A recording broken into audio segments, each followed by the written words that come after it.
Donc, on pourrait commencer. Je suis. Bon matin tout le monde, j'espère que ça va bien. Je me présente Myriam Parent, présidente d'un organisme Une greffe pour ma vie. Aujourd'hui, on se fait une belle conférence avec Pascal Piquet qui est avec nous depuis de nombreux mois en collaboration. Je voulais faire une petite parenthèse. Les gens peut-être vont se demander pourquoi on fait des conférences de différents sujets sur notre page Une greffe pour ma vie, surtout que c'est en lien avec une greffe. Je voudrais quand même qu'on est greffé ou pas. Les conférences qui sont gratuites, ça peut toucher monsieur et madame tout le monde au grand public. Donc, en faisant cette conférence-là sur notre page Une greffe pour ma vie, ben, c'est ouvert à tous. Et des fois, ben, ça peut donner des outils à chaque personne. Fait que je vous présente madame Pascal Piquet, qui est un coach certifié. Bonjour Pascal, ça va bien? Bonjour Myriam, je peux dire qu'entre toi et moi, la greffe a bien pris. Oui, oui. Eh bien, bonjour, je suis effectivement Pascal Piquet, coach de vie, coach de réussite. Je vous entraîne au succès. Ça fait toujours rire ma fille quand je dis ça parce que ça fait 16 ans que je le dis. Et puis, oui, certifié, tu le soulignes parce que eh bien, je suis post-maître en PNL et j'ai d'autres diplômes qui soutiennent cette formation. Et surtout, quand on me demande pourquoi je suis la spécialiste de la dépendance affective, tout simplement parce que je l'ai traversée et terrassée et que j'ai gagné mes galons sur les champs de bataille. Je suis expérientielle et non académique, c'est-à-dire qu'elle m'a traversé le corps et je me suis bien battue pour en sortir. C'est la raison pour laquelle aujourd'hui, c'est un plaisir pour moi de guider ceux qui veulent sortir de cette jungle parce que, eh bien, j'ai compris beaucoup de choses en observant l'être humain, n'est-ce pas, Myriam? Et puis, oui. La dépendance affective, je le rappelle en passant, c'est le manque de confiance et d'estime qui pousse dans toutes sortes de pièges, donc dans les mauvais couples, les mauvaises relations, mais aussi dans les addictions. On peut ne pas être en couple et avoir des addictions. On est en dépendance affective, carence affective, manque de reconnaissance, affection et protection dans l'enfance. Alors aujourd'hui, on va parler d'un sujet brûlant, c'est quand la libido s'est refroidie.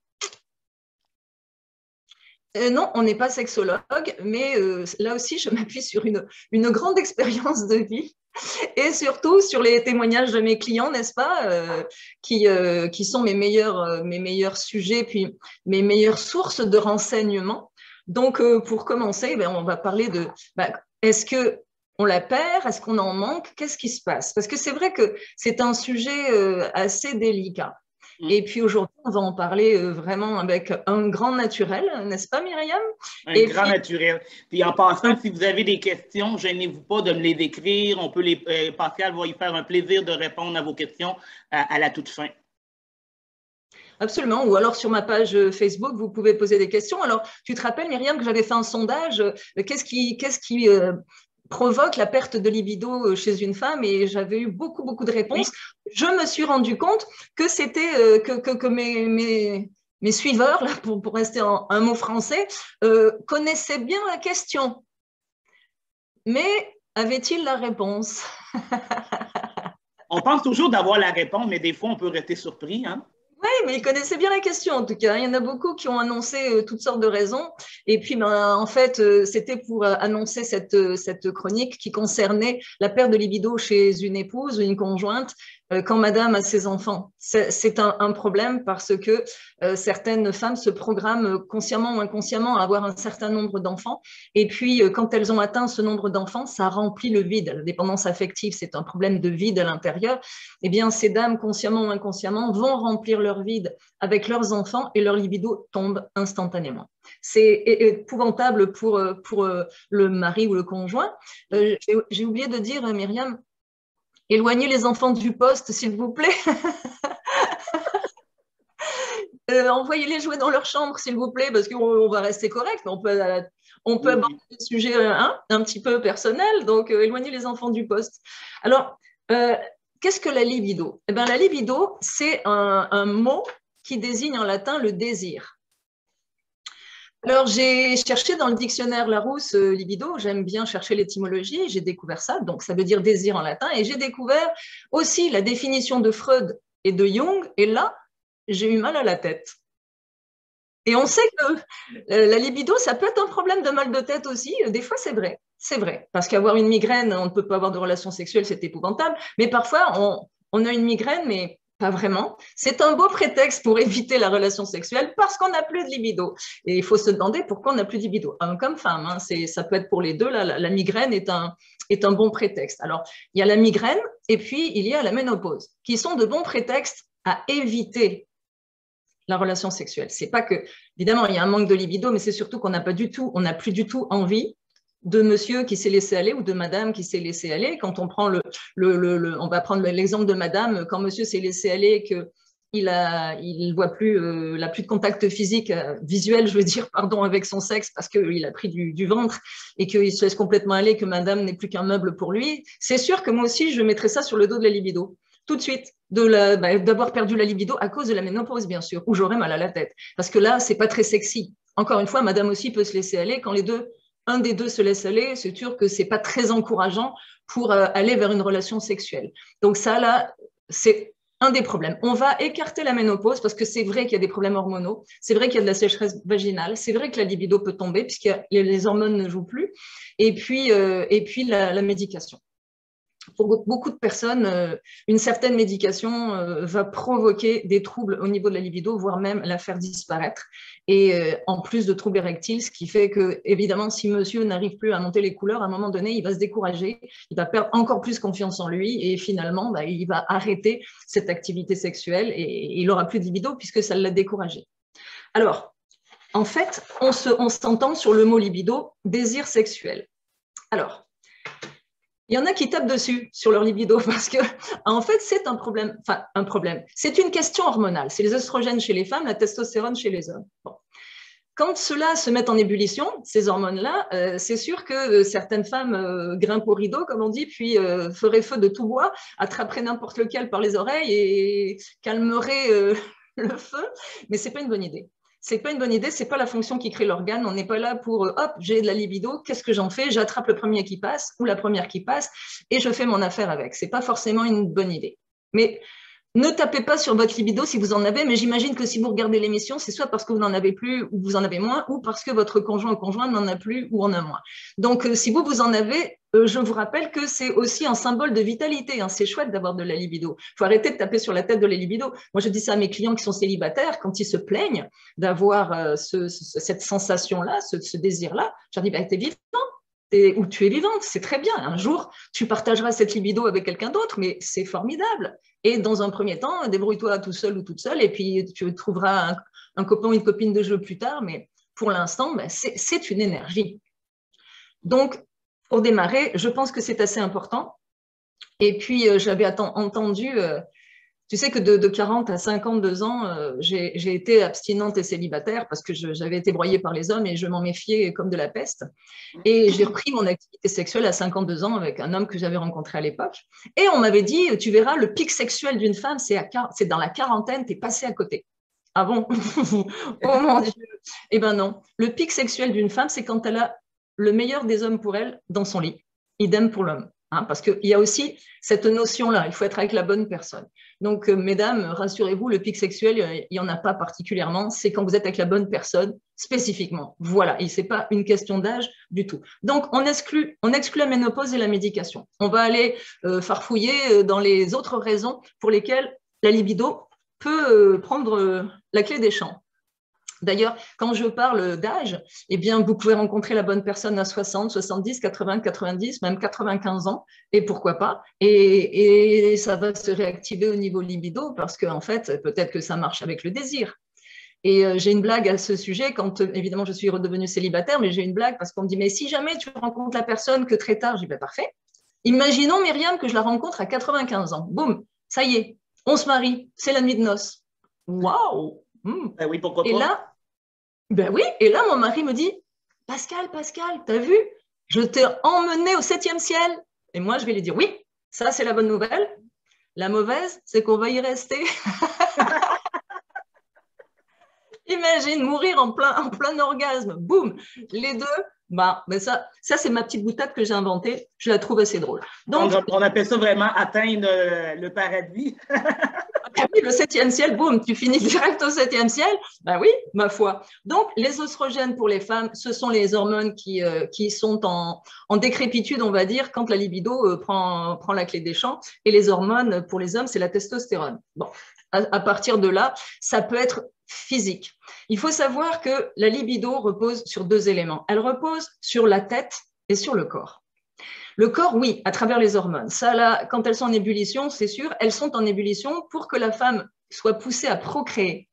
Donc, l'œstrogène va la pousser, parce que la nidification va se faire, donc va la pousser vers le mâle, je dirais, de façon à ce qu'elle puisse être fécondée. Et ça, c'est 1 fois par mois. C'est-à-dire que les femmes qui sont en syndrome prémenstruel ou pendant leurs règles, où ça dépend des femmes, c'est sûr qu'il y a une augmentation, ou les femmes enceintes, on va assister à une augmentation de la libido. Ça, là, c'est le physique. Ça n'a rien à voir avec le mental. C'est le physique, c'est corporel, c'est physique. Mais après ça, il y a aussi ce qui se passe entre les 2 oreilles, parce que c'est important, la pensée. C'est vraiment important. Ça repose là-dessus aussi. Donc, la tête et le corps. Alors, quand je dis la tête, la scène la plus érotique qui soit, c'est quand vous lisez un désir intellectuel, spirituel et sexuel dans les yeux de votre partenaire. Là, bingo, carton plein, ça veut dire qu'on se plaît à tous les niveaux.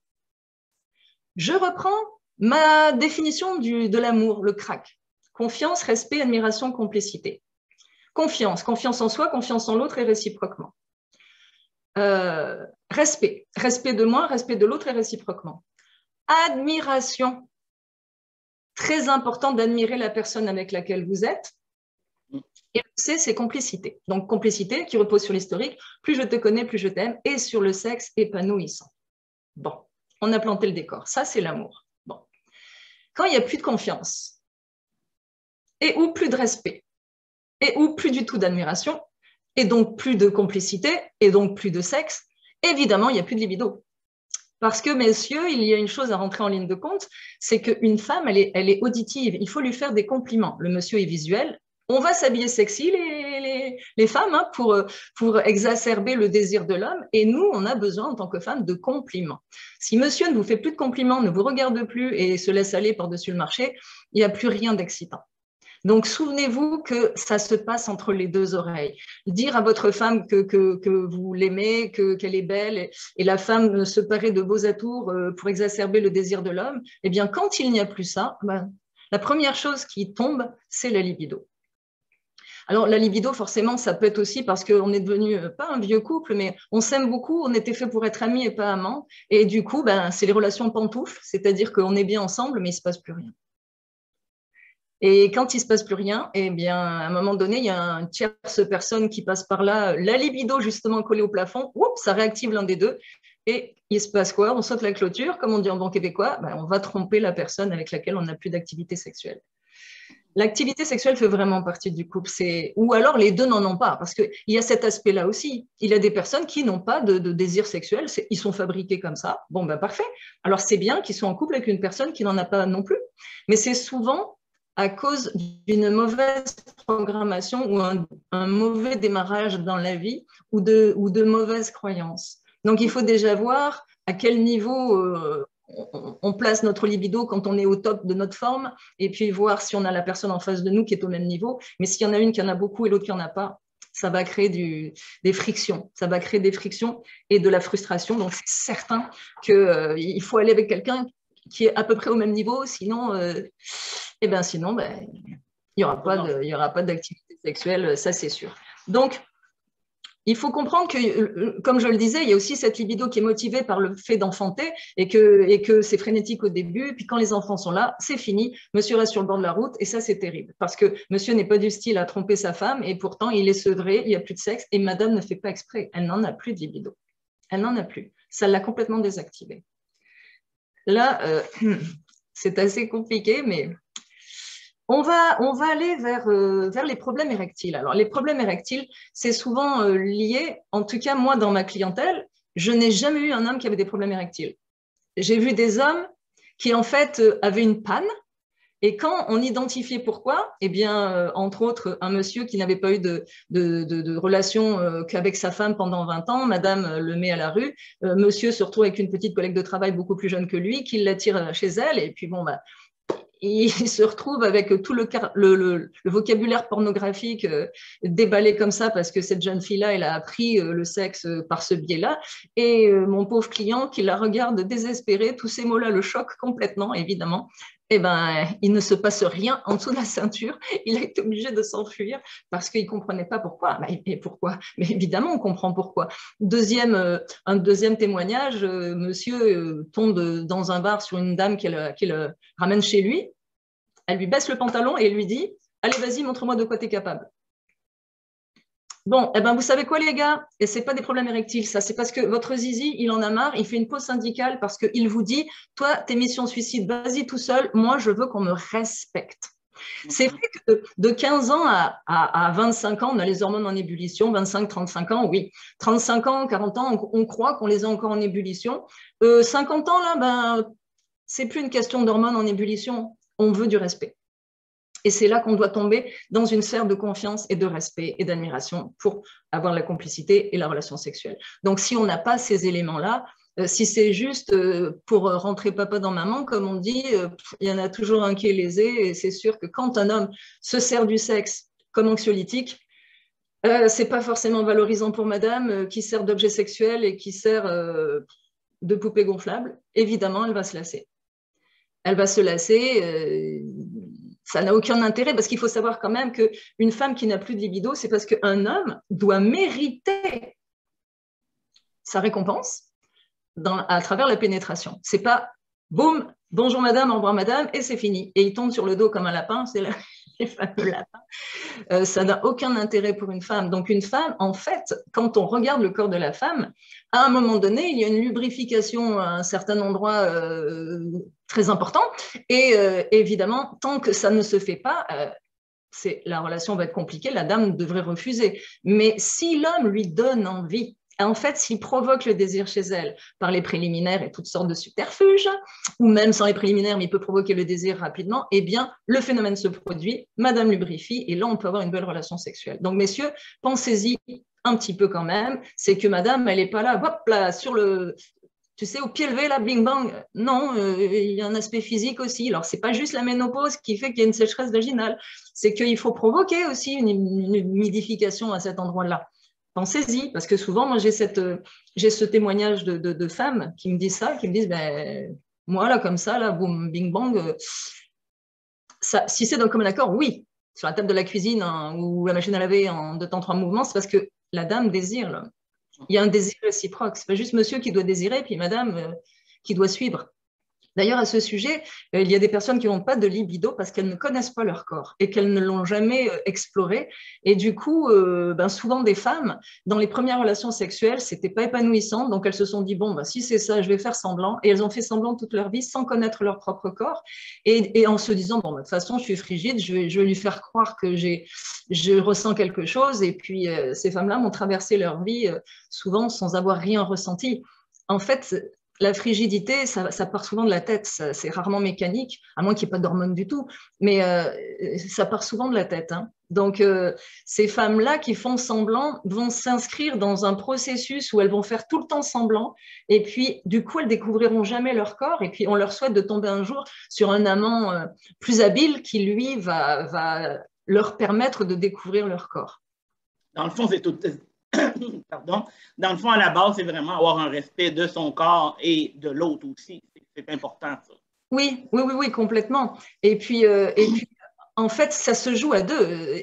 Et ça part de la tête. Le fantasme, ça part de la tête. Ceux qui ont une imagination fertile, qui peuvent imaginer déjà des scénarios et que ça les émoustille, les deux peuvent imaginer un scénario, puis ça émoustille. Donc déjà, quand on arrive à se projeter, à se faire des images sensuelles, waouh, quand on se retrouve le soir, hein, tu téléphones à ton amoureux, tu dis donc ce soir, tu lui glisses quelques douceurs dans l'oreille, tout le monde va être prêt le soir. Mais s'il n'y a pas cette préparation qui vient des deux, forcément, comme ça, là, à froid, si je puis dire, c'est pas forcément intéressant pour les deux. Faut mettre du piquant quand même dans le couple. Puis, il faut dire que le mental est quand même assez fort aussi. Si on fait toute une imagination, le mental est très fort. Oui, et l'admiration, c'est très important d'admirer son conjoint ou sa conjointe, parce que c'est vraiment un moteur. C'est un moteur au niveau du sexe. Si on l'admire plus, c'est normal, mesdames et messieurs, de ne plus avoir de libido. Si vous n'admirez plus votre conjoint, s'il vous a trahi, menti, trompé, ou vous n'avez plus confiance en lui, ou qu'il vous manque de respect, qu'il vous traite de tous les noms, et que même vous allez jusqu'à vous battre, non, la dispute n'a jamais été la potion magique contre le manque de libido, hein, parce que là, c'est de la névrose à plein régime, c'est-à-dire qu'on s'insulte, on se tape dessus parfois, et puis on s'agrippe l'un à l'autre en s'assurant que l'autre est toujours là. Mais non, ça se joue par équipe de deux, et dans la confiance, le respect, l'admiration et la complicité, c'est beaucoup mieux. En France, il y a une bande dessinée qui s'appelle Les Bidochons, Monsieur et Madame Bidochon. C'est l'équivalent de Elvis Gratton, si tu veux, au Québec. Et à un moment donné, tu as monsieur Bidochon qui sollicite un petit peu d'affection et Madame Bidochon qui refuse en lui disant non, j'en ai marre, parce que les relations sexuelles avec toi, c'est toujours la même chose. Il dit ben quoi là, qu'est-ce qu'il y a? Et puis elle lui dit ben avec toi, ça fait comme un avion qui passe le mur du son, ça fait pan. Donc on comprend que le monsieur est un petit peu rapide de la gâchette dans sa jouissance, et donc lui, un petit peu déboussolé, lui dit ben qu'est-ce que tu voudrais que ça fasse? Et là, Madame Bidochon lui dit je voudrais que ça fasse pan.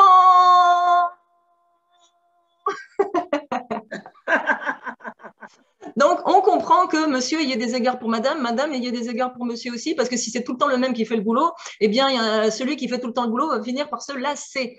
Et quand je parle de faire le boulot, mesdames, j'aimerais que vous compreniez aussi, si vous avez la migraine, monsieur peut l'avoir aussi, monsieur peut être fatigué. C'est parce qu'on ne se rend pas compte.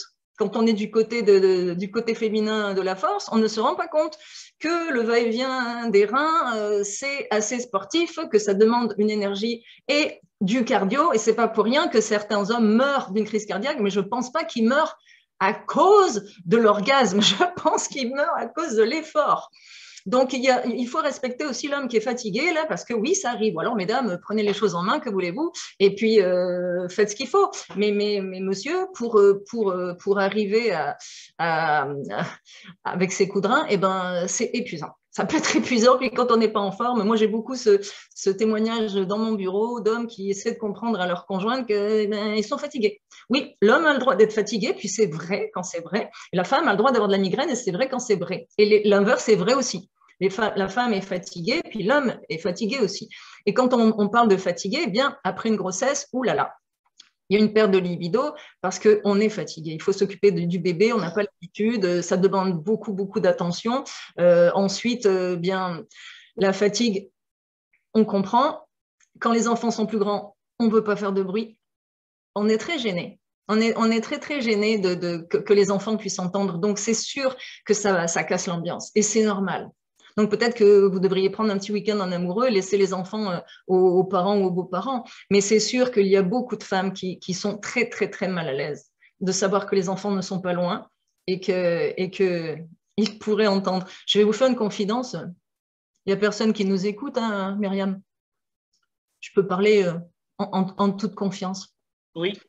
Ma fille avait 4 ans, puis sa chambre était à côté de la nôtre quand j'étais avec celui de 15 ans de moins que moi. Et puis, elle court partout. Je suis en train de lui faire couler son bain. Et puis, elle se jette sur mon lit. Elle prend les draps, elle les met sur sa tête. Et puis, elle fait « Ah, ah, ah !» Je lui demande ce qui lui arrive. Je lui dis « Qu'est-ce qui se passe ?» Elle enlève le drap. Elle me dit « Maman, j'ai un cauchemar. » Je lui ai pas expliqué ce jour-là que sa maman n'avait pas de cauchemar. Mais j'ai compris qu'elle entendait. Donc, je comprends qu'on soit gêné quand les enfants ne sont pas loin et qu'ils pourraient interpréter de travers, parce qu'en fait, mais ça n'avait pas l'air de la terroriser. Elle était pas en détresse de savoir que sa maman faisait des cauchemars. Hein. Ça a traversé sa vie tranquillement. Mais bon, j'ai fait attention après de ne pas faire de cauchemars, si tu vois ce que je veux dire. Enfin, en tout Parce cas, que les enfants n'oublient pas ces moments-là quand ils s'en rendent compte. C'est sûr que ça revient sur la table tôt ou tard devant le fait accompli, ou bien que des enfants surprennent directement leurs parents en pleine action. mais oui, mais attends, mais quand on était ado, on ne pouvait pas imaginer nos parents en train de faire ça. Tu sais, là, on préférait se boucher les oreilles plutôt qu'écouter ce qui se passait dans leur chambre. Pour nous, c'était berk. Mais moi, je peux te faire une confidence que moi, quand j'étais jeune, je mettais des écouteurs, je mettais des écouteurs avec de la musique, justement, pour ne pas les entendre. ben voilà. C'est une stratégie, bien sûr. Oui, oui, non, mais c'est sûr qu'on ne veut pas voir ça. Et puis, ben, c'est sûr que quand les enfants te tombent dessus en plein ébat, c'est sûr que c'est un petit peu gênant pour les enfants et pour les parents. Mais bon, c'est vrai que ça peut affecter la libido parce que c'est pas vrai qu'on a envie d'avoir une belle relation sexuelle épanouie où on se lâche quand on sait que les enfants sont à côté ou qu'ils peuvent venir te déranger à tout moment. C'est pas facile. Ça, là, c'est une des causes de perte de libido. Ça, c'est sûr. Ça, c'est évident. Et puis ben, il y a aussi le stress. Le stress, quand tu as la tête occupée comme un hamster qui tourne dans sa cage, c'est pas vrai que tu peux penser au sexe. Parce que quand tu penses sexe et libido, eh bien, tu dois être détendu et ça doit prendre toute ta tête, si ce n'est tout ton corps. Mais quand tu es stressé et que quelque chose te préoccupe ou t'omnubile ou te tracasse, ben, imagine un lapin dans une meute de loups, je ne pense pas qu'il pense à la gaudriole, il pense juste à comment il va s'en sortir. Donc, il faut avoir l'esprit libre. Alors, évidemment, dépression, burn-out, ce n'est pas des moments propices pour avoir des relations sexuelles, d'autant plus. Dans le fond, nos sphères de nos vies, s'il y a quelque chose qui a un impact, c'est beaucoup ça. C'est le travail, un surplus de travail, dans les relations amoureuses ou familiales. Qu'il y a des conflits dans nos sphères de vie, ça doit avoir un impact, veut pas, dans la libido automatiquement. Ben, si tu n'arrives pas à cloisonner et que ce sont des sujets qui te préoccupent beaucoup, quel que soit le sujet, c'est certain que ce n'est pas propice à une belle relation sexuelle épanouie parce qu'encore une fois, il faut avoir l'esprit libre. Donc, le stress au travail ou peu importe les causes de stress, tout ce qui va faire que le hamster va tourner dans sa roue, eh bien, si le hamster tourne, c'est comme si tu as un grand mal de dents. Évidemment, un mal de dents, est-ce que ça te pousse à avoir une libido collée au plafond? Ben non. Mais le mal de dents, c'est le mal à l'âme ou dans la tête, quand on a la tête prise par quelque chose, eh bien, on n'a pas l'esprit libre. Et c'est sûr que la libido, c'est la première qui prend une fois de plus la clé des champs, évidemment. Et c'est logique, c'est tout à fait logique. Donc, il faut comprendre aussi que Attends, je regarde mes notes. Oui, que en fait, c'est la tête et le corps. Les hormones, quand ils prennent le dessus, ça vous prend la tête. Parce que quand les hormones prennent le dessus, eh ben, je sais que les hommes et les femmes ne pensent plus qu'à ça, en squeezant tout le reste. Mais ce n'est pas normal de laisser les hormones prendre la tête. Parce qu'après ça, là, normalement, c'est une personne qui doit te donner envie d'avoir une relation sexuelle. Non pas j'ai envie d'une relation sexuelle, à qui le tour, à qui la chance, attraper le premier par les oreilles et se satisfaire. Il faut faire attention à ça aussi. C'est pas vrai que parce qu'on a les hormones en ébullition, on doit faire n'importe quoi. Ça, là, il faut se respecter aussi. Hein. C'est ce que tu disais au début. C'est important de se respecter. Et puis, la séduction dans le couple, si vous n'essayez plus de séduire votre conjoint ou votre conjointe, si vous vous regardez chacun comme un meuble, ou l'un regarde l'autre comme un meuble, il n'y a plus de libido. La libido, elle va être générée par le désir, et le désir va être généré par l'admiration, par toutes sortes d'attentions qu'on peut avoir envers l'autre. Lui dire, je suis heureux de t'avoir rencontré, faire des petits mots doux, avoir toutes sortes d'attentions. Là, oui, on va avoir une libido qui est entretenue. Il faut remettre une bûche dans le foyer. Si on ne remet pas une bûche dans le foyer, et en plus, la chose horrible, si vous faites toujours le même parcours, toujours, si vous savez, comment dire en québécois, sur quel piton il faut peser, donc je traduis sur quel bouton il faut appuyer, et que vous faites toujours la même chose, évidemment, c'est lassant, hein, toujours le même parcours. Et il faudrait trouver des choses un petit peu plus inventives. L'Internet en regorge, si vous manquez d'imagination, mais surtout lire dans les yeux. C'est important, lire dans les yeux le désir. J'avais un autre client qui avait soi-disant un problème érectile, tout ça pour découvrir que les 3 dernières conjointes ne le désiraient pas du tout, donc pas du tout de libido non plus, et que lui, du coup, il a perdu sa confiance et il perdait ses érections dans la foulée. Alors que quand il est retombé sur une femme qui le regardait avec un désir fou, boum, tout est rentré dans l'ordre. Alors là, il faut faire attention l'un à l'autre. Et je suis pour la séduction à travers le couple. S'il n'y a plus de séduction dans le couple, c'est fini. Ça veut dire, je m'en fous maintenant. Je n'ai plus d'intérêt. Voilà ce que ça signifie. Mais juste comme tu disais, justement, un de tes clients qui disait qu'il avait rencontré des conjointes avant et qu'ils l'ont détruit. La parole détruit beaucoup aussi au niveau des relations sexuelles. T'es pas bon, tu ne vaux rien. Fait que déjà là, l'estime de soi, la confiance en soi en mange, excusez l'expression, mais une méchante claque. Là. Oui, Mais bien sûr, mais ça dépend pourquoi vous avez une relation sexuelle aussi. Hein. Si c'est bon, une one night, moi je suis pour les one night. Bon, d'accord. Mais attention, attention, ben, c'est parce que vous ne connaissez pas la personne et puis vous risquez de servir d'objet sexuel. Je ne dirais pas de laquelle des deux je parle de personne. Et puis, ben, il y a de la frustration, c'est évident. Il faut faire attention à ce qu'on fait parce que la libido, en fait, c'est un message de votre subconscient qui vous dit ça suffit. Comme la pause syndicale du zizi chez les hommes qui dit oh, moi, t'es mission suicide, j'y vais plus. Mais c'est pareil pour le corps de la femme, j'ai plus envie. J'ai plus envie, il me donne plus envie, il me regarde comme un meuble et puis d'un seul coup il a envie, boum, il me saute dessus et puis il repart et puis le reste du temps j'existe pas. Mais et heureusement que la libido prend la clé des champs, parce que si la libido ne vous manifestez pas qu'il y a quelque chose qui tourne plus rond, on s'entend que l'aspect physique, le sexe, c'est le ciment du couple, c'est le ciment du couple. Quand il n'y en a plus, ben, il faut se demander pourquoi. Est-ce que tu conseilles, Pascal, les gens justement qui vivent des choses comme ça, des pertes de libido, de n'en discuter ensemble avant d'aller consulter un spécialiste sexuel ou quoi que ce soit, ou tu les diriges directement vers l'autre? Moi, c'est ça ma question. Mais je pense qu'il faut déjà communiquer. Il faut déjà. La communication est dure aussi pourtant pour des gens d'en discuter. Des fois, dans le couple, la communication n'est pas nécessairement là.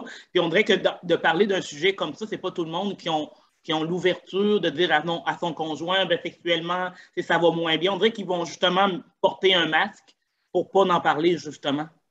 Mais un couple repose sur la communication, c'est évident. S'il y en a, tu sais mon principe des couloirs de natation, chacun son couloir de natation. S'il y en a un qui rentre dans le couloir de l'autre, il faut le remettre dans son couloir. Si toi tu rentres dans le couloir de ton conjoint, il te remet dans ton couloir, c'est comme ça qu'on sait où on en est et qu'on continue une belle relation. Mais s'il y en a un qui cache des choses ou si madame a toujours fait semblant, à un moment donné, elle en a marre de faire semblant. C'est plus du tout intéressant. Puis elle n'a même plus envie de faire semblant. C'est ça le problème. Elle n'a même plus envie. Donc évidemment que ça repose sur la communication. Alors quand il y a un problème de libido, faut déjà aller regarder sur est-ce que vous avez des attentions l'un vers l'autre, ça commence par ça. Est-ce que madame séduit monsieur par des tenues sexy et est-ce que monsieur complimente madame, ça commence par ça, c'est aussi simple que ça. Puis après, ben, écoute, si on fait toujours le même parcours, ben, c'est sûr qu'on se lasse et surtout en amont, quand il y a une perte de libido, c'est parce qu'on a fait le mauvais choix. C'est que c'est les deux enfants intérieurs qui ont fait le casting, tu t'es accoquiné à quelqu'un qui finalement ne te convient pas, c'est l'aspirine sur un mal de dents. Au début, youpi, la relation a démarré, on a l'impression qu'on est sauvé, on a échappé à la solitude. Donc c'est l'euphorie, tu sais, t'as mal aux dents, tu prends de l'aspirine, waouh, est-ce que tu es euphorique quand tu n'as plus mal aux dents? L'infection est toujours là, elle va reprendre le dessus et l'aspirine va dissoudre ses effets. Et là, on se regarde en chien de faïence, on n'a plus envie l'un de l'autre parce que c'est fini. L'autre ne sert plus de pansement, ça ne marche plus. Donc, il faut vraiment aller vers la bonne personne et on commence par ça. Est-ce que vous êtes sûr d'être la bonne personne l'un pour l'autre? Est-ce qu'il y a des attentions l'un envers l'autre? Est-ce que madame est sexy, elle se rend désirable? Est-ce que monsieur lui fait des compliments? C'est des choses simples. L'homme est visuel et la femme est auditive. Donc, il faut être sexy, mesdames. Si vous voulez alimenter la chaudière, il faut être sexy. Messieurs, faites des compliments. Apportez un petit bouquet de fleurs, une petite boîte de chocolat, un petit mot doux, un petit message dans la journée. Il faut entretenir la flamme. Entretenir la flamme, et c'est un jeu, le sexe. C'est pas une performance. C'est pas les Jeux Olympiques. Il y en a tellement qui mettent ça dans la performance qu'à force de vouloir être performant, eh ben, il n'y a plus d'érection. Parce qu'en fait, derrière un zizi, mesdames, il y a un cerveau et des émotions. Et que si ces émotions sont affectées, eh ben, boum, ça va venir affecter toute l'artillerie en dessous de la ceinture automatiquement. Donc, il faut avoir de la considération les uns pour les autres aussi. C'est vraiment important. Et quand mes clients qui sont célibataires me disent ouais, mais tout le monde me dit que je place la barre trop haut, j'ai dit oui. Ok, ben, tu sais ce que tu leur répondras. Ceux qui te disent que tu places la barre trop haut, premièrement, tu vas leur dire je place la barre à ma hauteur. Pour commencer. Et ensuite, s'ils sont en couple, tu vas leur demander tu as combien de relations sexuelles par semaine? Par mois? Par an? Ah, t'en as plus? Ah, ben c'est parce que tu as placé la barre trop bas. Tu as pris la première personne qui passait, ben voilà le résultat. Et ben moi, je vais placer la barre à ma hauteur, je vais attendre la bonne personne et je vais communiquer avec cette personne-là. On va se parler, on va rire, on va avoir du sexe amusant, on va découvrir ensemble et on va innover et on va se surprendre. Parce qu'il faut se surprendre aussi. surprenez madame, surprenez monsieur, faites une soirée amusante d'un seul coup qui n'était pas prévue, mettez une tenue affriolante sous une robe de chambre, un gros pyjama, puis d'un seul coup, badam. Il y a tellement de choses à faire, mais pour ça, il faut de l'imagination. Et ceux qui sont dépourvus d'imagination, c'est terrible, parce qu'il faut un départ arrêté, c'est-à-dire qu'ils arrivent sur la scène de sexe, pour pas dire la scène de crime, ils arrivent sur la scène de sexe, et puis, ok, bon, ben, c'est un départ arrêté, là où il n'y a pas eu de stimulation, il n'y a pas eu de fantasme. Bon, le fantasme, qu'est-ce que c'est le fantasme? Souvent, on me pose la question. Il y a des fantasmes qui sont possibles, il y en a qui sont impossibles. Mais je souligne, je précise qu'on reste dans ce qui est correct. Je ne parle pas de toutes les déviations. On s'entend là? Ça, là, je ne veux pas en entendre parler. Mais tout ce qui est correct, bon, bah, évidemment, si vous n'êtes pas en couple et que vous voulez participer à un trip à plusieurs ou des choses comme ça, allez-y. Même si vous êtes en couple, si ça peut stimuler votre libido, mais en général, quand on fait des échanges comme ça, c'est parce que comme ça va plus très bien sexuellement, on essaie de faire entrer d'autres personnes dans le jeu parce qu'on se dit, bah, si je réussis à consolider cet aspect-là, eh bien, on va garder le couple. Il y a des avantages sociaux et financiers, donc on va batifoler chacun de son côté ou avec d'autres personnes, puis on va garder le couple. Bon, chacun fait ce qu'il veut. Moi, j'appelle pas ça de l'amour parce que quand tu aimes, c'est exclusif et t'as pas du tout envie de regarder ta femme butinée par quelqu'un d'autre ou toi-même, en tant qu'homme, butiner quelqu'un d'autre sous le nez de ta femme. Il y en a forcément un qui n'aime pas ça. Mais bon, ça, après, c'est encore autre chose. Là, on parle de respect. Mais en fait, quand la dépendance affective a fait le casting, les enfants intérieurs, à un moment donné, le sexe, eh ben, il s'essouffle parce que ça n'a plus d'intérêt et parce qu'on sait que l'autre est acquis et qu'on ne fait même plus d'efforts. On ne fait plus d'efforts. Et il ne s'agit pas de faire des efforts. Il s'agit vraiment de faire avec le cœur, de produire toutes ces attentions, toutes ces surprises, de faire ça avec le cœur parce qu'on en a envie. Mais y aller dans le cœur et non dans le mental. C'est ça, il faut avoir choisi la bonne personne et pas non plus être frénétique sur l'aspect sexuel et puis après ça s'endort parce que comme tu sais que l'autre est accroché, tu sais, là, il y en a, il se marie, c'est fini. Après de s'être marié, il y en a un des deux qui se dit, bon, c'est bon, je l'ai accroché, c'est fini. J'entends parler beaucoup ces temps-ci, ça fait un petit bout de temps sur Internet, plus au niveau spirituel, la sexualité sacrée. Je ne sais pas si ça te dit quelque chose. Oui. On entend beaucoup parler de plus en plus qu'il y a beaucoup de gens qui se préservent, comme tu dis, sexuellement, au lieu de se garrocher sexuellement de part et d'autre avec des personnes qui reviennent vraiment à eux-mêmes et dire, regarde, moi, je me respecte, je vais attendre la personne qui me fait vibrer intérieurement dans tous les aspects de ma vie. Je le vois beaucoup passer, la sexualité sacrée, puis je trouve ça bien parce que, comme tu dis, la dépendance affective, on se garoche beaucoup de part et d'autre et on s'oublie. Et souvent, l'énergie, la sexualité est une énergie. Je vois beaucoup d'articles aussi là-dessus que quand tu couches avec une personne, c'est une énergie que tu dégages envers l'autre personne. Puis si tu as eu une relation avant, ben, l'énergie de l'autre personne est encore en toi. Je le vois beaucoup passer. Je trouve ça intéressant. Puis les gens, je te dirais que c'est intéressant de lire des choses de même sur la sexualité parce que avant, on ne voyait pas ça, puis c'était comme free for all, go, go, go, on fait ce qu'on a à faire. Mais là, aujourd'hui, je vois de plus en plus de gens qui lisent des choses, puis je trouve ça vraiment intéressant. Mais bien sûr, c'est parce qu'il fut un temps où c'était tabou, on n'en parlait pas. Ensuite, ça a été la libération sexuelle. Tout le monde a cru qu'on pouvait faire n'importe quoi avec n'importe qui. C'était pas ça, la libération sexuelle. C'était d'avoir des relations libres, mais en dehors du mariage, mais pas faire n'importe quoi. Donc, les gens interprétaient on peut faire n'importe quoi. Aujourd'hui, on revient à quoi? On revient au purisme de la relation sexuelle, c'est-à-dire ne plus faire n'importe quoi avec n'importe qui, en sachant que dès qu'on a une relation sexuelle avec quelqu'un, dans les neurotransmetteurs, eh bien, il y a l'hormone de l'attachement qui va être libérée, c'est-à-dire l'ocytocine, et puis après la dopamine, et puis après, on n'arrive plus à s'extraire de ça parce qu'on est coincé, il y a une partie des neurones qui se désactive et on est dans un piège. Alors que le sexe, c'est la dernière chose qu'on doit expérimenter quand on rencontre quelqu'un. On doit faire des activités ensemble, apprendre à se connaître, organiser une sphère de confiance et de respect et d'admiration, continuer dans la complicité, dans l'historique, plus je te connais, plus je t'apprécie, et essayer le sexe en bout de course, on va dire, hein, en dernier, parce que le sexe, c'est pas une table de poker, tu mets ton corps sur la table pour voir le jeu de l'autre, et après tu vois ce que ça donne. C'est triste, c'est triste. Donc, oui, la sexualité sacrée, j'aime bien parce que, et c'est ce que moi je recherche. Au bout de 11 ans d'abstinence et de célibat, j'ai eu une relation que la pandémie a zigouillée, mais c'était très bien. De toute façon, on savait que ça finirait comme ça. Mais aujourd'hui encore, je veux quelqu'un avec qui ça va être sacré ou pas. Voilà, si c'est pas sacré, ça m'intéresse pas. Si c'est pas la même personne que moi, et si c'est pas vraiment dans la complicité, le respect, encore une fois, confiance, respect, admiration, complicité, ben, ça m'intéresse pas. Il y a aussi ceux qui sont dans la performance et dans le corps. Ah mon Dieu, mon corps est pas assez bien, j'ai de la cellulite, j'ai ci, j'ai ça, on va éteindre la lumière, je vais boire. Il y a des gens dont la libido va se réveiller quand ils sont éméchés, mais sauf que si tu dépasses la dose prescrite, plouc, tu n'as plus accès à ta libido, tu n'as plus accès à ton cerveau, c'est fini, tu as dépassé la dose. Donc, boire pour avoir une relation sexuelle, c'est ça que j'ai eu aussi de la part de certains de mes clients comme témoignage. Leur conjointe devait boire et une fois qu'elle était saoule, il fallait éteindre la lumière et le gars, ben, une fois, deux fois, ça n'a plus aucun intérêt. D'autant plus que si lui, il boit autant, ben, il n'a plus d'érection.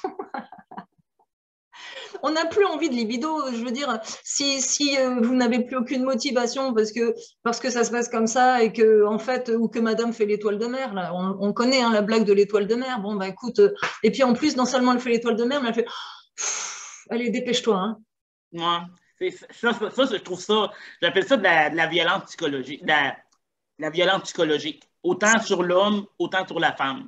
Mais c'est de la violence. Bah, la violence sexuelle, c'est aussi refuser le sexe et jouir du fait que l'autre est sur les dents et qu'il te court après comme un malade parce qu'il voudrait du sexe et toi tu le repousses et plus tu le repousses, plus ça te fait jouir et tu n'as même plus besoin de sexe parce que c'est un côté sadique, c'est épouvantable. Et priver l'autre de sexe en boudant, c'est sûr qu'on n'a plus envie d'une personne qui boude ou qui fait l'étoile de mer parce qu'elle n'aime pas ça.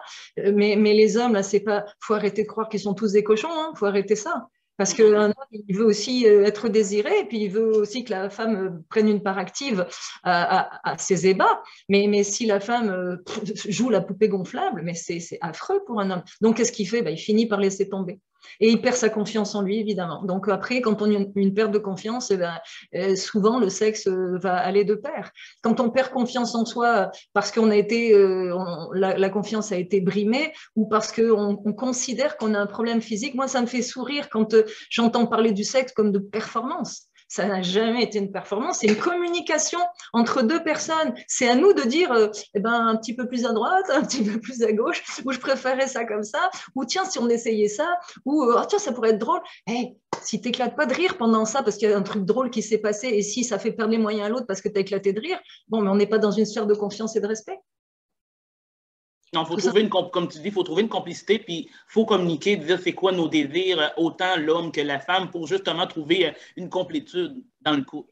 C'est ça. Puis le fantasme, ça doit être ou réalisable parce qu'on parle à deux. C'est un jeu qu'on prépare à deux. Dire, hey, ben, je sais pas, moi je dis, tu voudrais pas te déguiser en infirmière? Je sais pas, je dis n'importe quoi. Ou waouh, par exemple, moi j'aimerais bien je sais pas, moi, dans les toilettes d'un restaurant, je sais pas, quelque chose comme ça, mais qui se passe à deux. Parce que le fantasme du viol, là, moi là, je trouve ça épouvantable parce qu'un viol, ça n'a rien d'un fantasme. C'est quelque chose d'épouvantable.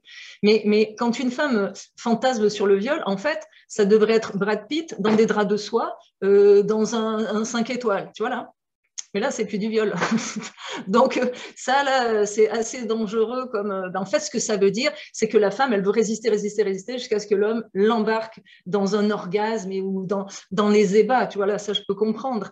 Mais au niveau des fantasmes, en tout cas, moi, je vous conseille de rester dans la norme, pas de déviation. Cela dit, ça n'empêche pas que l'un des deux attache l'autre, mais pas pour le fouetter ou lui faire mal, mais pour l'empêcher de pouvoir réagir et puis le pousser jusqu'au paroxysme du plaisir, ça bien sûr. Là, on peut dire, hey, chérie, ce soir, c'est moi qui conduis, ça c'est rigolo. Mais tout ce qui est sadomasochisme et pédophilie, zoophilie, scatophilie, tout ça, là, c'est pas moyen. Ça, là, il y a un problème. Et je trouve aussi, oui. Chacun fait ce qu'il veut, mais il y a des choses illégales. Et ça, là, non, ça, là, surtout pas. Je trouve aussi au niveau de la sexualité, autant moi, je vois plus au niveau des femmes parce que je suis une femme, mais je trouve que des fois, les femmes, je pense qu'ils mettent un peu trop de pression au niveau de l'homme. Tu sais, on voit beaucoup dans des films, tu sais, les films sexuels, tout ça, comme justement 50 nuances degrés, on dirait que tous des films de même, on dirait que des fois, il y a des femmes, on dirait que peut-être qu'ils disent « Ah, ben ça serait le fun dans une relation comme ça. » Tu sais, mettre des fois la barre haute. Tu sais, des fois, dans une relation sexuelle, on n'est pas obligé de mettre ça, de la pression. Il faut que, comme tu dis, un lit de soie avec des pétales de rose. À un moment donné, il faut être réaliste.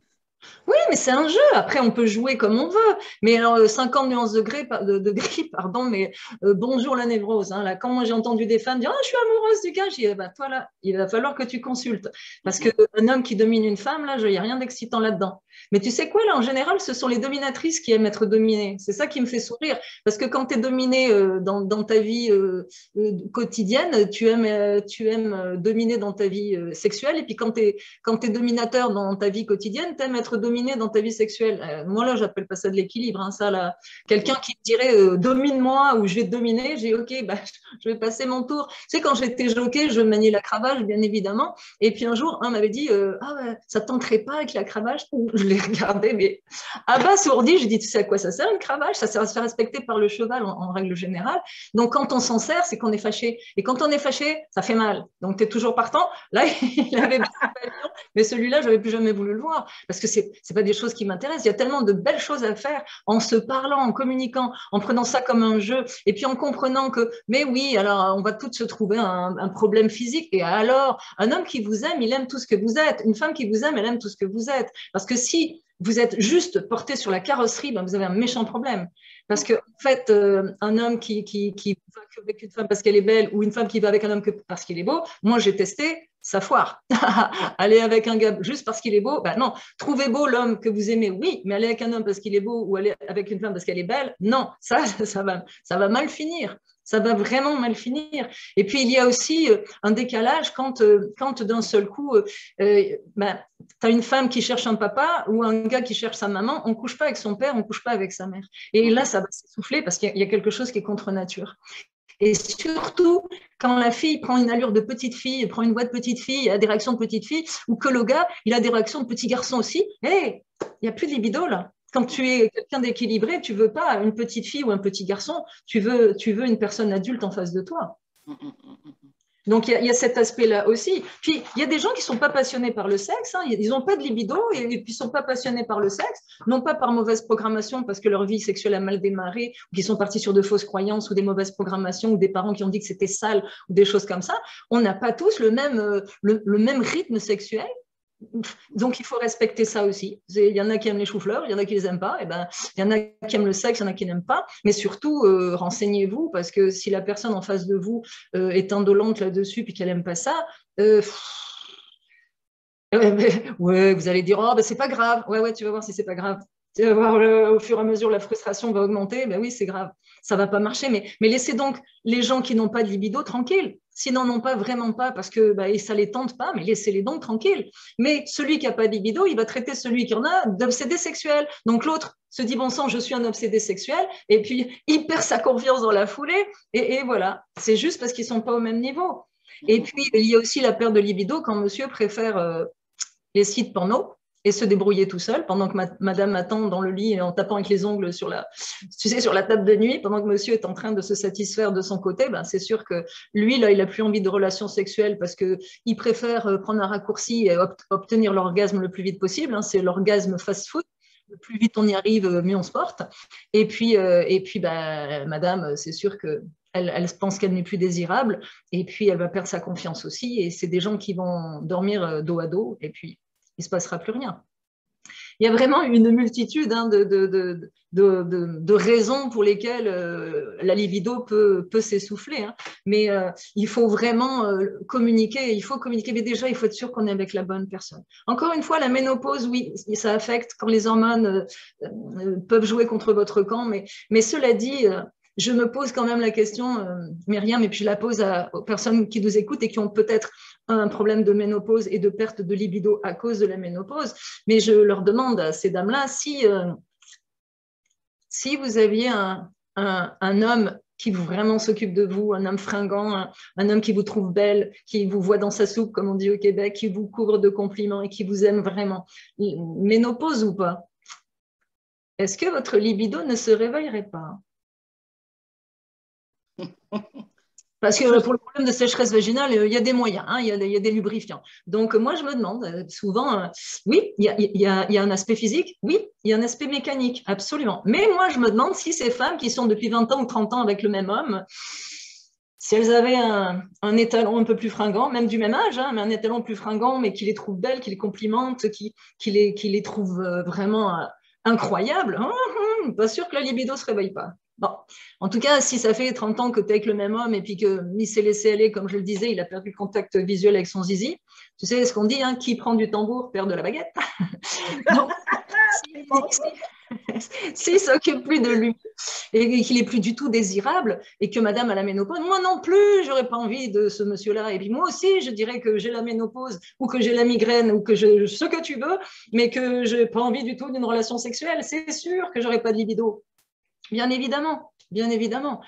Mais bon, après, si vous avez vraiment quelqu'un de fringant dans votre lit, madame, et que vraiment il n'y a plus rien qui se passe et qu'il n'y a plus d'appétit, ok, bah, tant mieux. À la limite, tant mieux. Comme ça, bah, vous n'êtes plus tenté, vous n'avez plus à taper dessus. Moi, je souris parce que tu sais, on parle de Kundalini, hein, l'énergie sexuelle, le serpent qui se... Oui, la Kundalini, oui.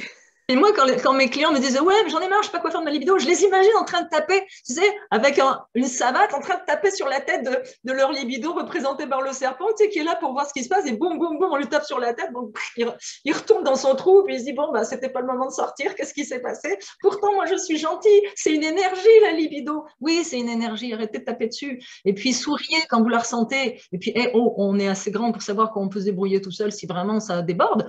Mais après, choisissez la bonne personne, communiquez avec la personne, dites ce qui vous convient, ce qui ne vous convient pas, jouez, c'est un jeu, on a le droit d'éclater de rire dans le sexe, on a le droit de s'amuser, on a le droit de tomber du lit et puis d'éclater de rire, il y a plein de choses, et donc c'est pas parce qu'on éclate de rire qu'on se moque de l'autre.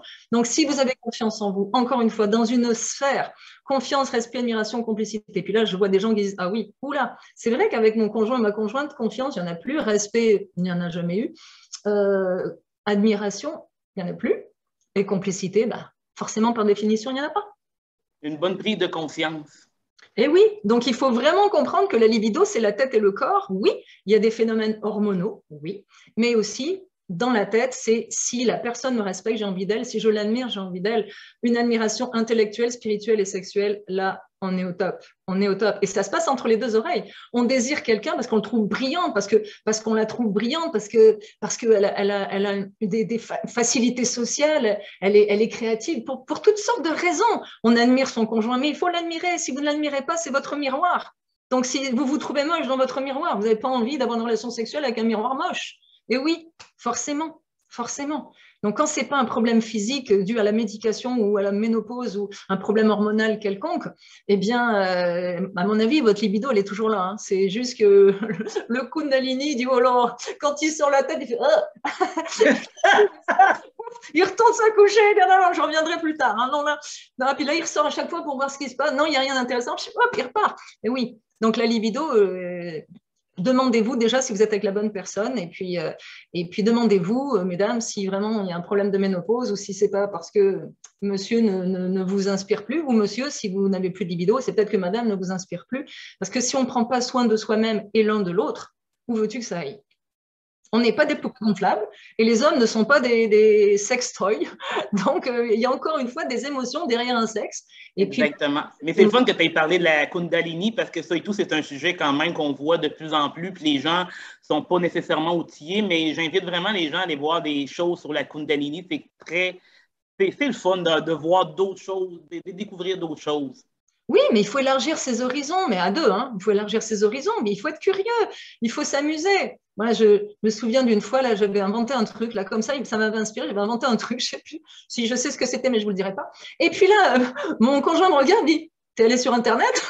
Il croyait que j'avais cherché des trucs sur Internet. Je dis non, ça m'a pris comme ça, un truc, mais des fois des trucs simples, on sort des sentiers battus, on surprend l'autre. Mais tu sais, encore une fois, mettre des vêtements, des sous-vêtements affriolants, puis être avec la vieille robe de chambre comme si de rien n'était, puis d'un seul coup, tadam, ou rentrer le soir et dire je t'emmène au restaurant, mais ta plus belle robe, je t'emmène au restaurant, ou j'ai organisé un week-end. Qu'est-ce qu'on aime ça, nous les femmes, que les hommes prennent les choses en main, qu'ils nous organisent un week-end, ou la femme peut organiser un week-end. Il faut se surprendre. Il faut se faire des belles surprises parce que ça montre l'attention et les sentiments qu'on a envers l'autre. Ça veut dire, je suis tellement heureux de t'avoir rencontré ou tellement heureuse de t'avoir rencontré.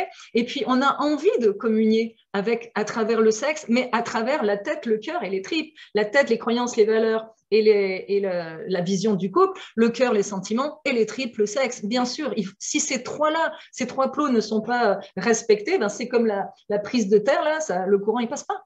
Il passe pas. Donc, quand on a des relations sexuelles pour de mauvaises raisons, ben, ça va s'essouffler.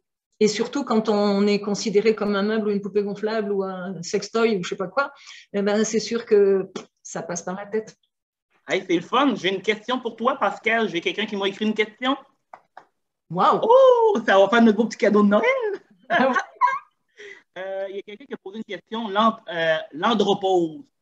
Oui, ça peut être hormonal aussi. Ça peut être hormonal aussi, mais ça peut relever du même principe que la ménopause. C'est que si madame se laisse aller et puis que elle ne motive plus du tout le désir de monsieur, on peut dire que c'est l'andropause aussi. Et tu sais, moi, je crois beaucoup à la puissance de l'esprit sur le corps. Donc, à partir de là, oui, tout part de la tête, mais toutes vos pensées, il faut que vous compreniez que votre cerveau ne fait pas la différence entre ce que vous voyez et ce que vous créez, et toutes vos pensées vont impacter votre corps. Donc, à partir de là, si vous avez des belles pensées et que si vous commencez à rêvasser à ce qui pourrait se passer ce soir et que vous stimulez votre partenaire, ben, ça va être chouette. Mais si c'est calme-plat entre les deux oreilles, ou si une femme qui n'est pas respectée, comment voulez-vous qu'elle ait une relation sexuelle avec un homme qui vient de l'insulter? Quand on a ça, là, quand on arrive à avoir une relation sexuelle alors qu'on vient de s'insulter, c'est de la dépendance affective à plein régime. Parce que la personne qui est la plus proche de vous, ce n'est pas vos parents, vous les quittez, ce n'est pas vos enfants, ils vous quittent. La personne la plus proche de vous, qui respire votre vie, vos nuits, qui respire tout ce que vous êtes, c'est la personne qui doit le plus vous protéger au monde. Et là, elle vient de vous insulter, voire de vous frapper, puis vous coucher ensemble. En fait, ce qui motive la libido, c'est la peur d'avoir perdu l'autre. Dans l'échauffourée, là, on a peur d'avoir perdu l'autre, donc on s'y agrippe pour être sûr qu'il est encore là. Mais ça ne marche pas, c'est des mauvaises raisons, ça. C'est vraiment des mauvaises raisons d'avoir des relations sexuelles. Moi, je parle de quelque chose, comme tu disais, la sexualité sacrée. Bon, maintenant, si vous voulez vivre le pire, continuez, les amis. Si vous voulez le moins pire, ce sera votre choix. Personnellement, je veux le meilleur. Et toi, qu'est-ce que tu veux? On mérite le meilleur. Tout le monde mérite le meilleur, autant chez l'homme que chez la femme dans les relations, là. Absolument. Donc, moi, je veux vraiment cette sexualité sacrée, comme tu l'as nommé tout à l'heure, c'est-à-dire faire l'amour. Parce que le reste, je l'ai fait tant et plus dans ma vie de névrosée. Mais aujourd'hui, c'est vraiment faire l'amour. Et pour faire l'amour, il faut s'aimer soi, puis il faut aimer l'autre et réciproquement.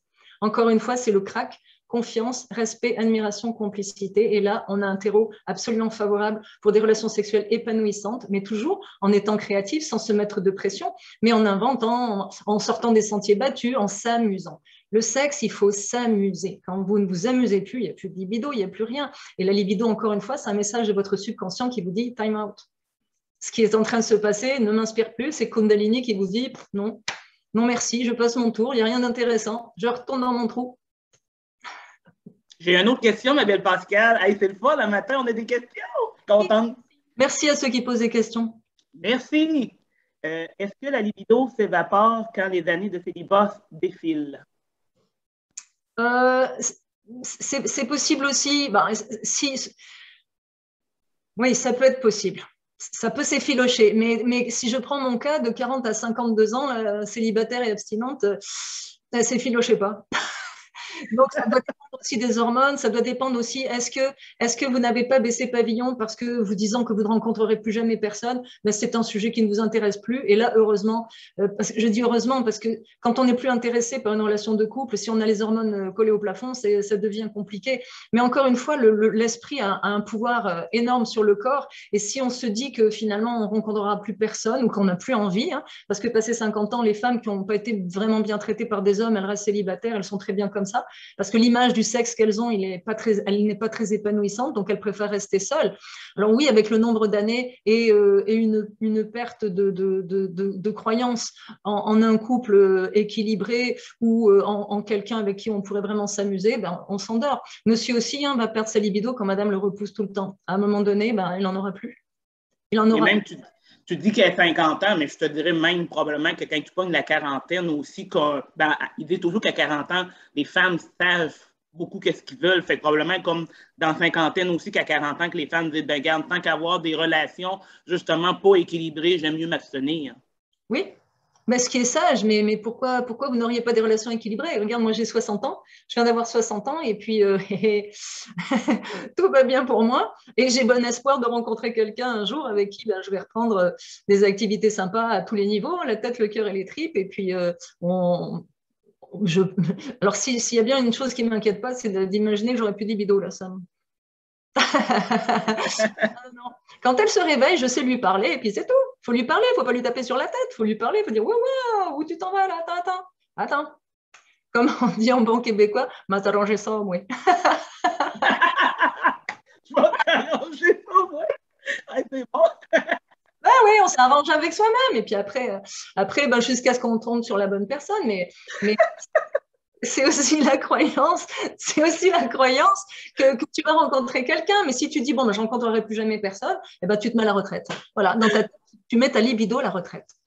Ah, j'ai encore cette phrase-là dans la tête, c'est de la manière que tu l'as dit.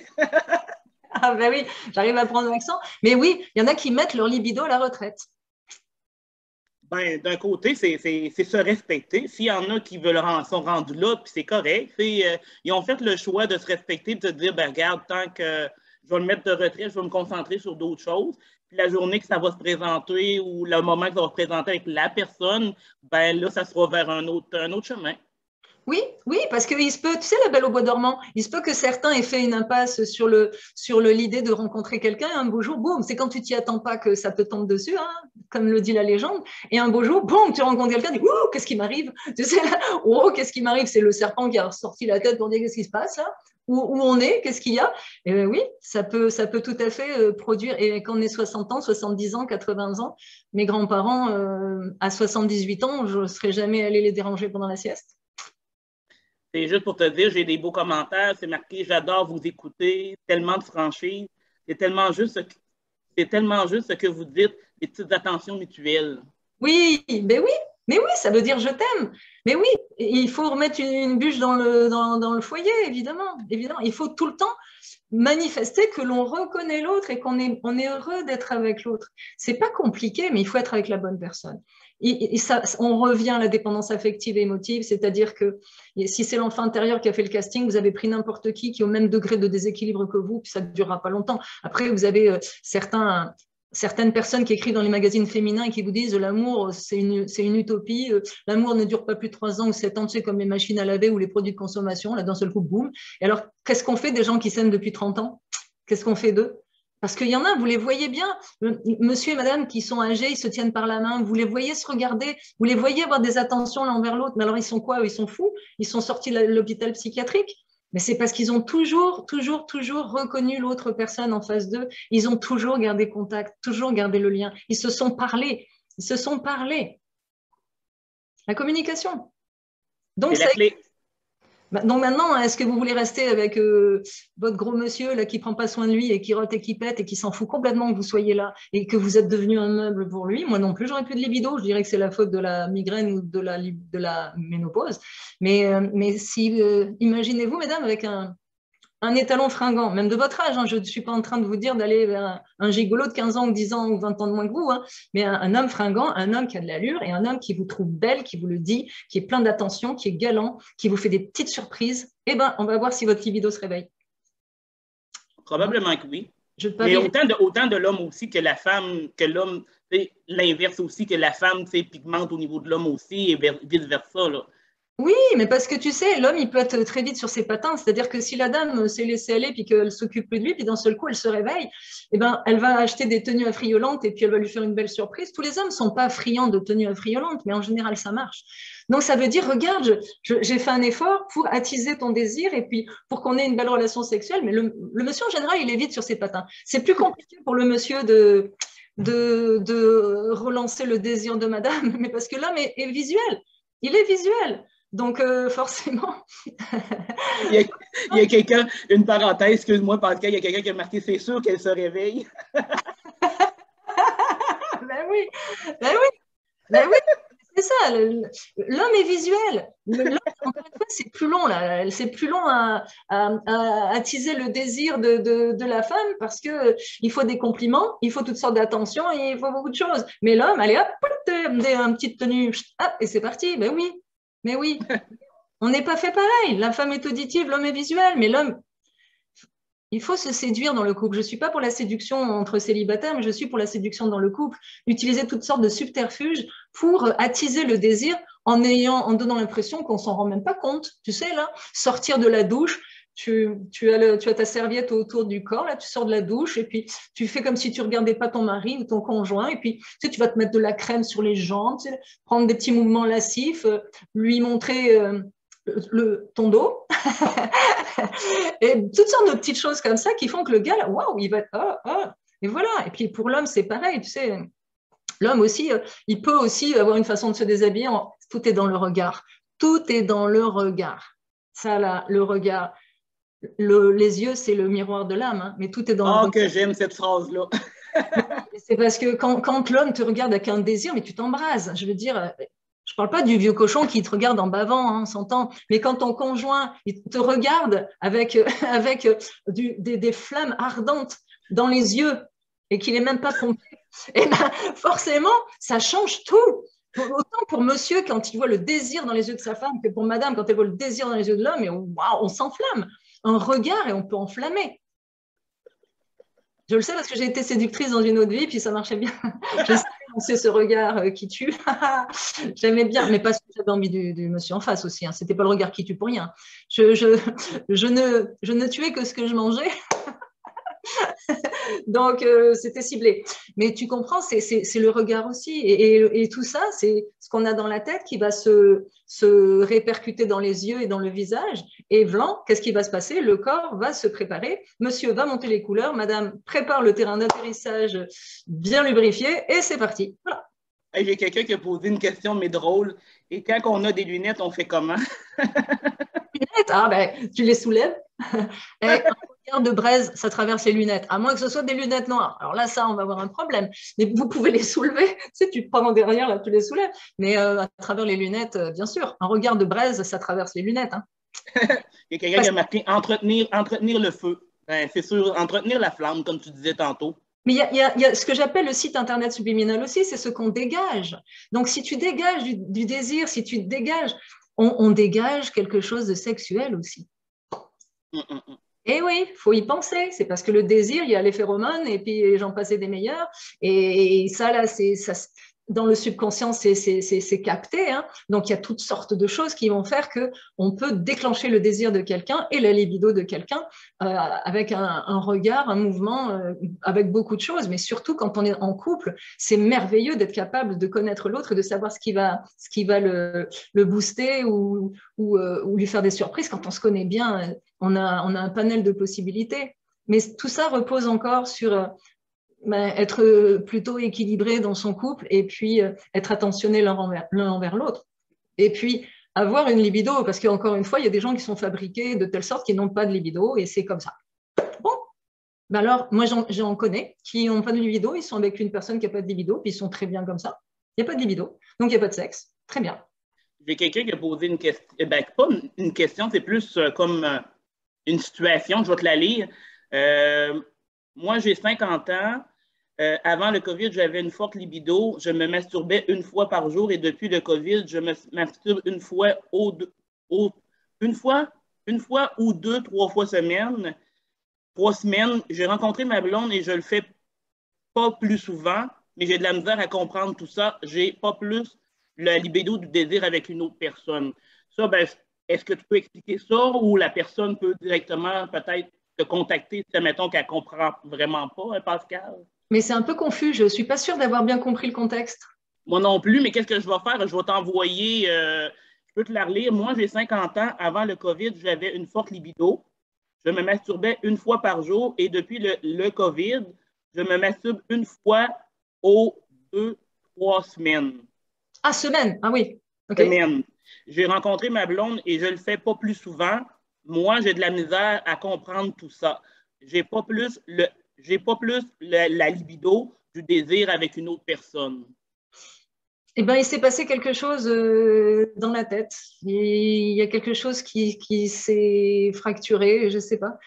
Il faudrait comprendre pourquoi, à quel moment ça s'est passé de une fois par jour à une fois toutes les. Il y a la fatigue aussi, attention, hein. C'est psychologique. Comme je l'ai dit en début de conférence, il faut avoir l'esprit libre.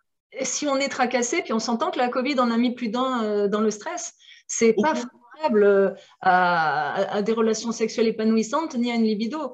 En fait, être heureux, c'est être libre d'esprit aussi, et puis avoir une vie bien organisée qui fait qu'on n'a aucune chose, quoi que ce soit qui nous stresse. Donc, il y a beaucoup de choses stressantes à l'heure actuelle, et les choses stressantes, comme on l'a dit en début, hein, c'est pas fait pour favoriser la libido, ou alors c'est parce que vous voulez vous rassurer que vous en servez d'anxiolytique.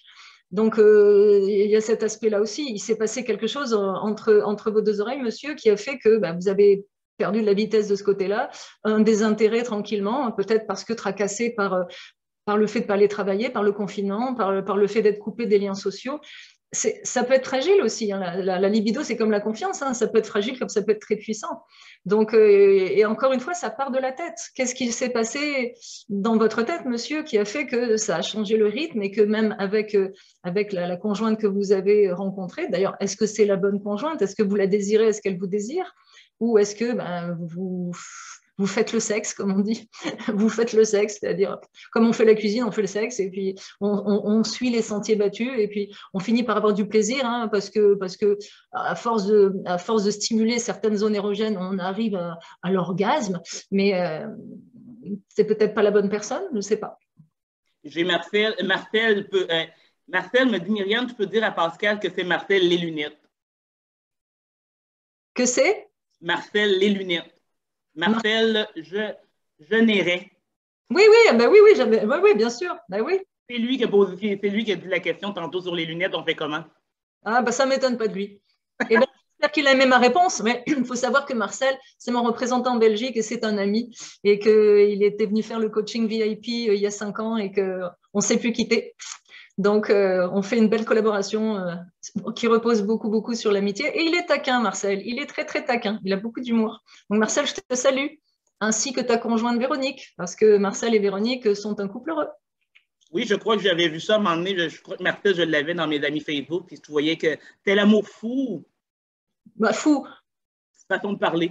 Si l'amour est fou, c'est l'amour fou. Voilà. Je vais regarder, voir, parce qu'il est déjà 11h10. Je vais regarder, voir si j'ai d'autres questions. Non, on va pouvoir terminer ça en beauté. Oui, mais en tout cas, si vous avez des questions, pascalpiquet.com, mon site internet pour trouver mon adresse email. Vous pouvez faire des commentaires sur la vidéo aussi quand elle va être placée grâce à Marcel justement sur ma page, enfin sur notre chaîne YouTube, parce que c'est surtout celle de Marcel. Et puis vous pourrez poser vos questions là, j'y répondrai. Et si vous avez des questions d'un autre ordre, pascal.piquet sympathico@sympathico.ca, et je suis tout à fait accessible. Mon adresse mail est sur mon site, et vous me tombez directement dessus. Il n'y a pas de secrétaire, personne ne lit, c'est moi. Et ce sera avec plaisir que je répondrai. Et moi, après la vidéo, après notre direct, je mettrai ton lien là, sur ta page Facebook, puis ta page Internet aussi, si voilà. Les gens veulent avoir d'informations sur notre conférence qu'on a fait, mais sur d'autres sujets que tu as fait aussi, là, les livres que tu as écrits aussi. Fait que souvent, les gens, on dirait qu'on oublie des fois de revenir dans d'autres choses ou apprendre. On dirait que c'est un cycle. Les gens apprennent des nouvelles affaires. Ah, je ne connaissais pas Pascal. Ah, là, je vais apprendre à la connaître. Fait que c'est un cycle. Fait que si je mets plus d'informations, des fois, les gens vont dire ah, j'aimerais ça découvrir d'autres choses. Et ils peuvent communiquer avec toi aussi. C'est ça, et puis à ce moment-là, ils découvriront mes ouvrages, hein, Le syndrome de Tarzan, Gagner au jeu des échecs amoureux, Séduire pour une nuit ou charmer pour la vie, La jungle des comportements humains, qui est plus axé sur l'entreprise, sur les comportements humains en entreprise, et le dernier que Marilyn Petit m'a demandé, auquel Marilyn Petit m'a demandé de collaborer, c'est la divorcée reprend sa liberté. C'est un petit cahier d'exercices pour avoir la certitude qu'on a bien fait de quitter la personne. Ça s'adresse autant aux hommes qu'aux femmes, mais c'est assez instructif. Donc effectivement, il y a 5 ouvrages aussi à découvrir pour ceux qui ne me connaissent pas. Et puis surtout, écrivez-moi si vous avez des questions. C'est vraiment avec plaisir que j'y répondrai et ce sera confidentiel. En tout cas, j'espère que les personnes qui nous ont suivis ou celles qui regarderont la vidéo en différé se seront bien amusées. On a eu du fun. Bien... Comment tu dis ça, Pascal? J'ai dit, j'espère que ceux qui nous regarderont ou qui nous ont regardés se sont bien amusés. Oui, je crois que oui. On a eu du... En tout cas, je crois qu'on a eu du fun, en tout cas, nous autres. Oui, j'ai même vu ton maquillage qui coulait. Donc, je vous salue tous et puis ravie d'avoir passé ce temps avec vous. Merci Myriam pour cette belle opportunité que tu me donnes à chaque fois de m'exprimer. Et puis, à la prochaine fois. On va trouver un autre sujet peut-être moins croustillant, mais enfin, en tout cas, aujourd'hui, c'était ça. Oui, merci beaucoup, Pascal. Je te dirais, je regardais ça justement cette semaine, tu sais, depuis le mois de mars qu'on travaille en collaboration. Ça va faire 1 an l'année prochaine déjà. Yes. On est presque un vieux couple, mais on communique beaucoup. Exactement. Merci beaucoup, Pascal, de ton temps. C'est grandement apprécié. Puis probablement qu'on va se revoir plus en janvier 2022. Oui. Fait que je te souhaite des joyeuses fêtes en famille. Oui. Avec ta fille que j'ai vue tantôt. Tu lui diras un gros salut de ma part. Absolument. Merci beaucoup. Merci beaucoup tout le monde d'avoir écouté la conférence. Vous allez pouvoir la regarder sur la page Une greffe pour ma vie. Pascal, par la suite, elle sera directement sur sa page à elle. Merci voilà. beaucoup. Je vous souhaite une belle journée à tous. À la prochaine. Fin d'année. Joyeuse. J'ai fait la boulette. J'ai dit joyeuse fesse. À chaque fois, joyeuse fête de fin d'année. Oui, c'est vrai. Une belle et heureuse année 2022. Bye bye.